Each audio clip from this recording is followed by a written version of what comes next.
बढ़िया तुमने करो। आइए तो हिरण्यकश्यपु चला है भजन करने के लिए जंगल में।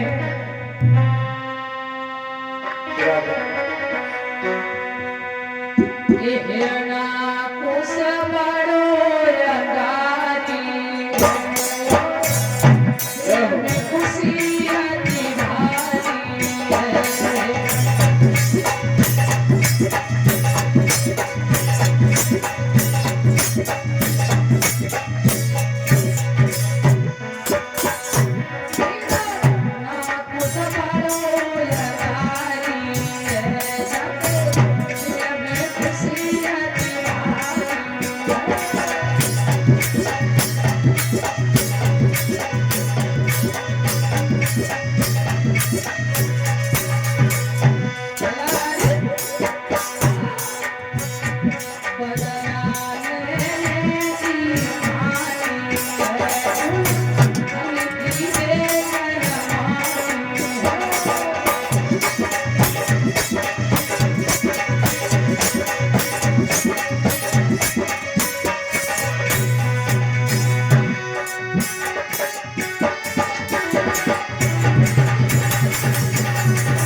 मेरे सज्जनों, आज हिरण्यकश्यप तप करने के लिए चला है और जैसे ही जंगल में पहुंचा सोच रहा है भैया का बदला लेना है,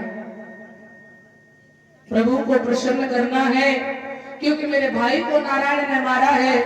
तो जैसे एकाग्र होकर के बैठा है और ऐसा ही नहीं, पत्नी से कह के गए 100 वर्ष के लिए, और जब तप करने बैठे हैं तो देवता लोग घबरा गए। देवताओं ने सोचा यदि हिरण्यकश्यप ने तप कर लिया, देखो भक्ति 2 प्रकार की होती है, सकाम भक्ति, निष्काम भक्ति। सकाम वो है जिसमें मांगा जाता है, निष्काम वो है जिसमें मांगा नहीं जाता है। एक भगत चला तपस्या करने और बीच में मिल गए नारद बाबा। बाबा जल्दी कौन से भगवान खुश होते हैं? तो कहने लगे देखो भोलेनाथ के तो बहुत भगत है और कन्हैया राम के सबके भगत है, पर ब्रह्मा जी की पूजा कम होती है। और सही बात है, एक ही मंदिर है पुष्कर में। तो बोले ब्रह्मा जी की तपस्या करो। उसने खूब डट के 3 महीना तपस्या की सुनील भैया, और 3 महीना जब तप किया तो भगवान प्रसन्न हो गए। ब्रह्मा जी ब्रह्मणे नमः, ब्रह्मणे नमः, ब्रह्मणे नमः। जब ब्रह्मा जी प्रसन्न हुए तो उसने, अब देखो भगवान आए, कहिए भगत जी मैं तुमसे बहुत प्रसन्न है, वरदान मांगो। और सुनो, भोले बाबा ही वरदान देना नहीं जानते, केवल कन्हैया ही वरदान देना नहीं जानते, अपन भी विधाता है, ब्रह्मा है, मांगो ना, बताओ। और सुनो, तुमने 3 महीना भजन करो, 3 ही वरदान मांग लो, इतने खुश है। अब ब्रह्मा जी को कापतो के जी कलयुगी भगत है, सो ब्रह्मा जी से कहने लगा प्रभु जी यदि आप हमसे प्रसन्न हैं तो पहला वरदान ये दे दो कि हमारा विवाह हो जाए। ब्रह्मा जी ने कही तू मत चाहिए, ये कहा मांगे, कोई बात नहीं, तथास्तु दिया। दूसरा वरदान, बोले दूसरा वरदान मेरा ये है हमारा मकान बन जाए, तथास्तु। और तीसरा, बोले तीसरा ये है जब मांगे तब 3 फिर दे, ध्यान देना। हाँ बोले ठीक है। अब भैया भगत जी घर आए, ब्रह्मा जी को आशीर्वाद, सो शादी भी हो गई, मकान भी बन गया। अब प्राकृतिक चीज है, कोई जानता तो है नहीं, सो जोर से बादल आए, खूब घनघोर बारिश, सो मकान को डिस्टेम्पर धुल गए। अब भैया वो तो रात में ही बैठ गया। अरे विधाता जी तपस्या करी 3 महीना, कोई खामे खाम बात हो गई। हाँ, सो विधाता जी बेचारे लगे थे किसी कार्य में, दौड़ कर आए। बोल भगत जी क्या बात है? बोल भैया बोल। बोले पहला वरदान मुझे ये दो कि हमारे मकान के अगल बगल होकर कभी आंधी तूफान ना निकले। ब्रह्मा जी बोले दिया। और दूसरा वरदान दे दो हमारे मकान पे कभी वर्षा नहीं होनी चाहिए, चाहे जहां भी हो जाए। क्यों? सारा कलर खराब हो गया मकान का, देख रहे कितनी मेहनत करी। ब्रह्मा जी बोले दिया। तीसरा बोले जब मांगे तब 3 फिर दे। केवट का पिताजी था।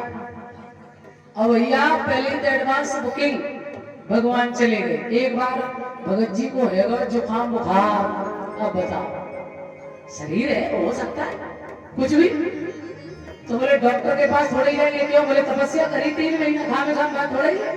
सब ब्रह्मा जी को बुलाने लगा। अरे ब्रह्मा जी, अरे विधाता जी। सब विधाता जी सोचने लगे हे भगवान, जाने 3 महीना का भजन करो, जाने तो चपरासी बनाएंगे। हाँ भैया के चुने कहे जाए तो आओ ब्रह्मा जी। ब्रह्मा जी आए, हाजिर है सरकार। बोल हाजिर है, क्या चाहिए? बोले पहला वरदान ये दो कि मुझे बुखार तो कभी आ गई ना। ब्रह्मा जी बोले दिया, तथास्तु। और दूसरा वरदान, बोले दूसरा वरदान ये दे कि हमें जुकाम बुखार तो कभी ना हो।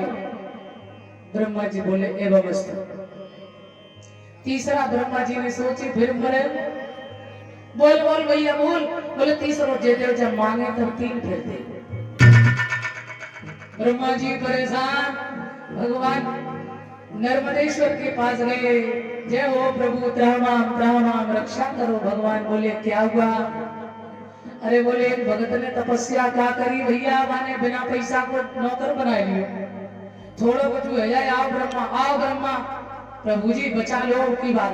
भगवान बोले बचा तो हम लेंगे, पर जरा थोड़ा जे भगतन संगे सतर्क रहो, कर जे कलयुगी भक्त है, जे चढ़ाएंगे 1.25 रुपया, मांगेंगे 1.25 लाख। और जब भागवत कथा चल रही हो सोने बिटिया, तो बाजार में जाएंगे, ए भैया जे सेब कैसे दी, बोले 200 रुपया किलो है, गद्दी पे तो चढ़ाने हैं तो इतने महंगे लेके क्या करेंगे। अमरूद कैसे दी, बोले 20 रुपया किलो, जे गद्दे 2 किलो क्या करने, गद्दी पे तो चढ़ाने, खुद खाएंगे तो सेब और भगवान के लिए गद्दी। और बता दें आपको, दुनिया में जितनी बैंकें सब बैंक फेल हो जाती है, पर ये बैंक कभी बंद नहीं होती है। जितने फटे कटे छटे नोट होए सब गद्दी पे चलते, बोल गोविंद भगवान। हाँ